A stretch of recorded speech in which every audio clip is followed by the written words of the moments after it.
Myrtle Fillmore, the co-founder of Unity, said, "All of man's troubles have come as a result of belief in evil.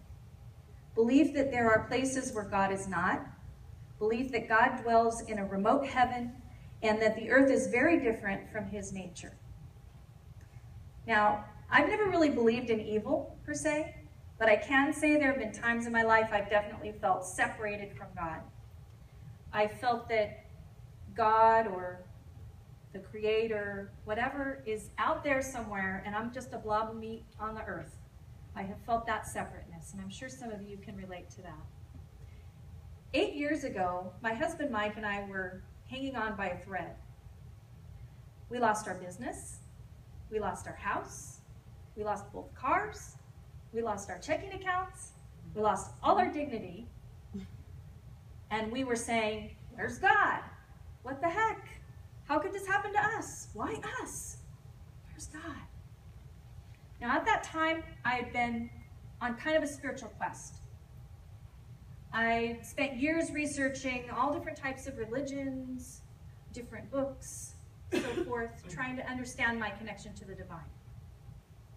Mike had been on a similar quest. So both of us were at a point where, how could this happen? What did we do wrong?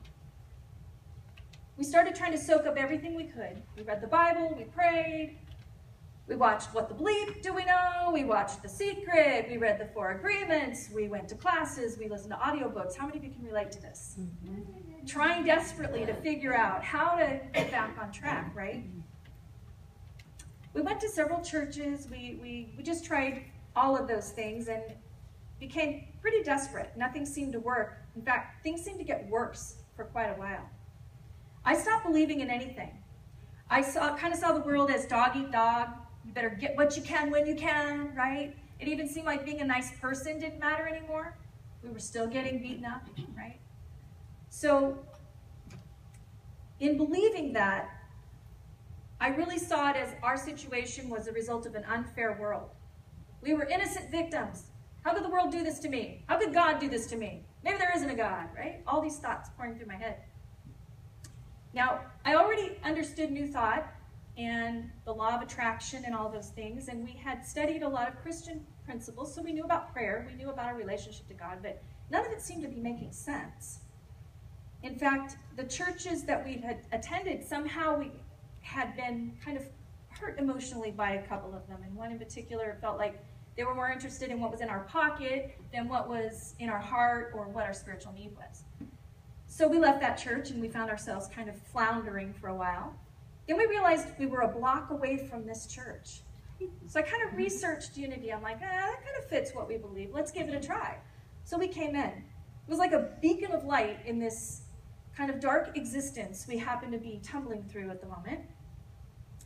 The funny thing happened to me, though, the funny thing that happened to me was that this light, this beacon of light, kind of turned into a Pandora's box.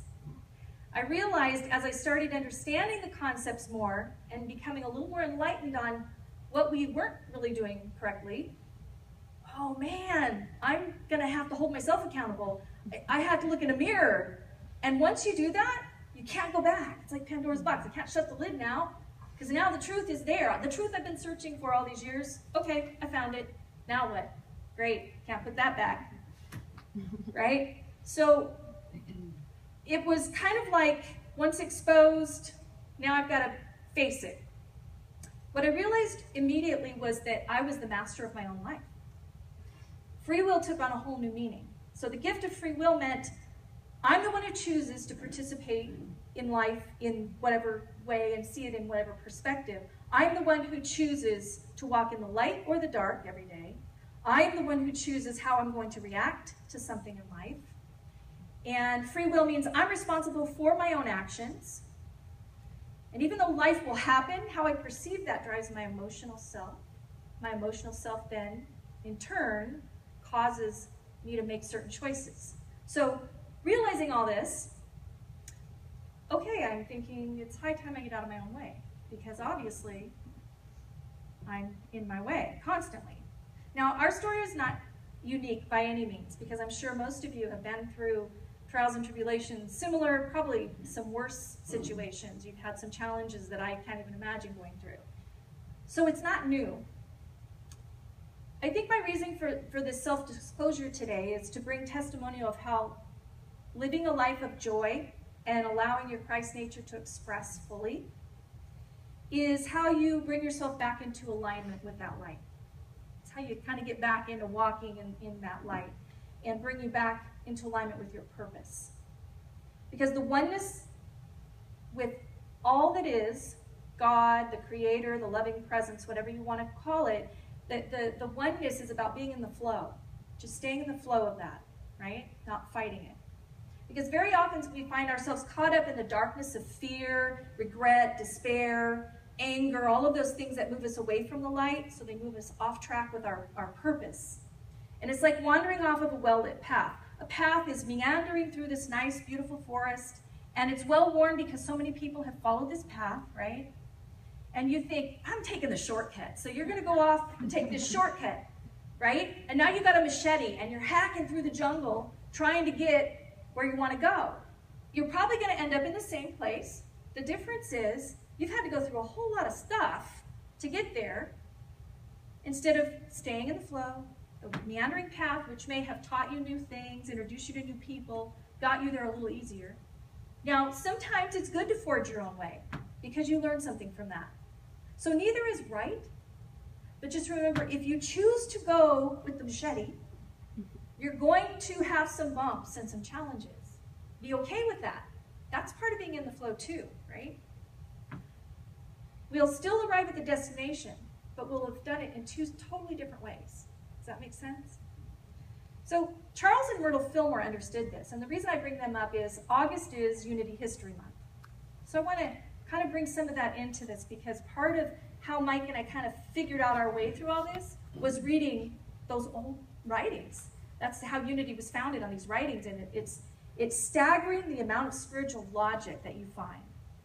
And I say spiritual logic because there is a logic and science to spirituality. And the more you read and understand how it works, it becomes even more sciencey, if that's a word.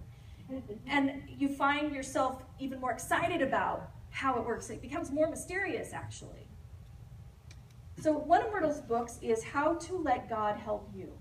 And in it she writes, good plus evil is both a logical and mathematical absurdity. Where good is, evil, its opposite, cannot exist. Okay? Pure reasoning from the axiom, God the causing power is all, reduces evil to zero, and the problems of life are resolved to the simple equation, all good equals satisfaction. Okay, a lot of words in there, right? What she was pointing out is that if God represents perfection and all good, then evil or imperfection cannot exist. I look at it this way. Infinity, you can't divide infinity, right?